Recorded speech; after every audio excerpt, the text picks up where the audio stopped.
नमस्कार।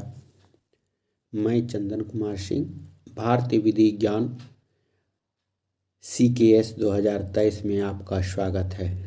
जैसा कि हम लोग जानते हैं, आज हम लोग क्यूरेटिव पिटीशन के बारे में बात करेंगे कि क्यूरेटिव पिटीशन क्या होता है और कैसे इसके बारे में जो है निर्णय होता है। और क्यूरेटिव पिटीशन से संबंधित एक केस के भी बारे में हम लोग जानकारी प्राप्त करेंगे कि वो केस किसका है और क्या हुआ था। तो हम लोग जो है अपना वीडियो चालू करते हैं और इसमें हम देखते हैं कि क्यूरेटिव पिटीशन जो है आरोपी के द्वारा, ध्यान से सुनना है, क्यूरेटिव पिटीशन आरोपी के द्वारा न्यायालय में लगाई जाने वाली अंतिम याचिका होती है। क्यूरेटिव पिटीशन आरोपी के द्वारा या जो सजा पाने वाले व्यक्ति के द्वारा न्यायालय में लगाई जाने वाली अंतिम याचिका होती है। जब आरोपी के पास न्याय पाने के सारे रास्ते बंद हो जाते हैं, तब जो है क्यूरेटिव पिटीशन अंतिम विकल्प बचता है। जब व्यक्ति को लगता है कि उच्चतम न्यायालय के निर्णय से उसे पूर्ण रूप से न्याय नहीं मिल पाया है, तो उच्चतम न्यायालय में जो है क्यूरेटिव याचिका दायर करता है। क्यूरेटिव पिटीशन भारतीय विधि प्रणाली में उपचारात्मक याचिका अंतिम उपाय है जो किसी पक्ष को सर्वोच्च न्यायालय से अपने ही अंतिम निर्णय की समीक्षा करने का अनुरोध करने की अनुमति देती है।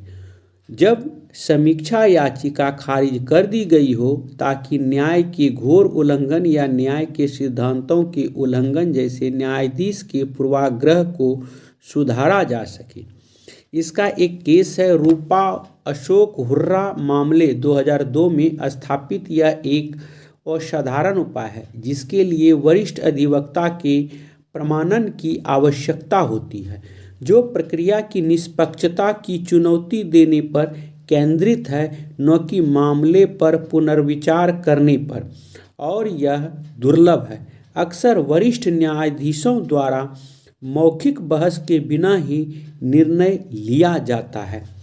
तो ये होता है। अब इसके प्रमुख पहलू हैं, जैसे कि हम आपको बताए थे कि एक है रूपा अशोक हुर्रा बनाम अशोक हुर्रा। ये एक केस है किसका? क्यूरेटिव पिटीशन का। इसमें प्रमुख पहलू जो है उसके बारे में हम लोग जान। इसका उद्देश्य है अदालती प्रक्रिया है दुरुपयोग को रोकना और गंभीर त्रुटियों को सुधारना, एक आपातकालीन ब्रेक के रूप में कार्य करना। ये केवल सर्वोच्च न्यायालय के अंतिम आदेश के विरुद्ध दायर पुनर्विचार याचिका खारिज होने के बाद ही होती है। इसका आधार है प्राकृतिक न्याय के उल्लंघन, सुनवाई न होना या न्यायाधीश द्वारा पक्षपात की आशंका को साबित करना आवश्यक है। इसका प्रक्रिया क्या था? एक वरिष्ठ अधिवक्ता द्वारा प्रमाणित, इसे 3 सबसे वरिष्ठ न्यायाधीशों और मूल आदेश पारित करने वाले न्यायाधीशों, यदि उपलब्ध हो तो, प्रेषित किया गया। आमतौर पर मौखिक बहस के बिना मतगणना के माध्यम से निर्णय लिया जाता है, जब तक कि न्यायाधीश सुनवाई को आवश्यक न समझे। दुर्लभता: केवल असाधारण परिस्थितियों में ही इस पर विचार किया जाता है, न कि मामले की खूबियों पर पुनर्विचार करने के लिए।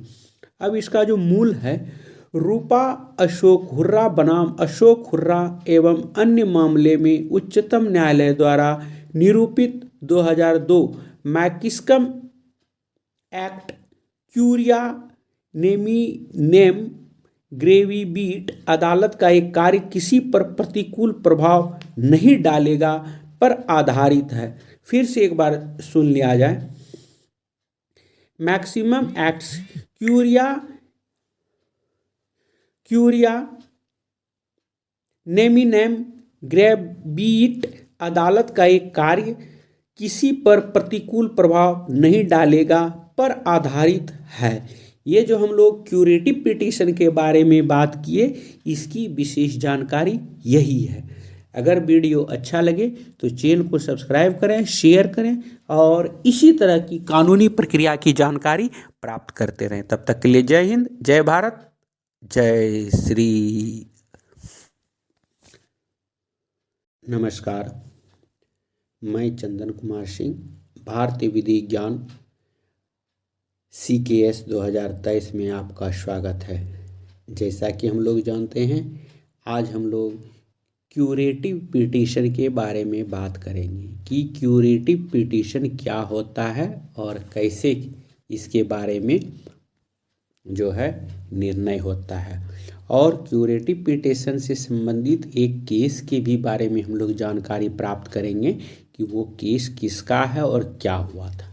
तो हम लोग जो है अपना वीडियो चालू करते हैं और इसमें हम देखते हैं कि क्यूरेटिव पिटीशन जो है आरोपी के द्वारा, ध्यान से सुनना है, क्यूरेटिव पिटीशन आरोपी के द्वारा न्यायालय में लगाई जाने वाली अंतिम याचिका होती है। क्यूरेटिव पिटीशन आरोपी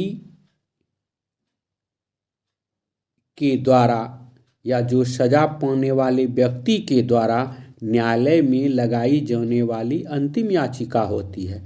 जब आरोपी के पास न्याय पाने के सारे रास्ते बंद हो जाते हैं, तब जो है क्यूरेटिव पिटीशन अंतिम विकल्प बचता है। जब व्यक्ति को लगता है कि उच्चतम न्यायालय के निर्णय से उसे पूर्ण रूप से न्याय नहीं मिल पाया है, तो उच्चतम न्यायालय में जो है क्यूरेटिव याचिका दायर करता है। क्यूरेटिव पिटीशन भारतीय विधि प्रणाली में उपचारात्मक याचिका अंतिम उपाय है जो किसी पक्ष को सर्वोच्च न्यायालय से अपने ही अंतिम निर्णय की समीक्षा करने का अनुरोध करने की अनुमति देती है।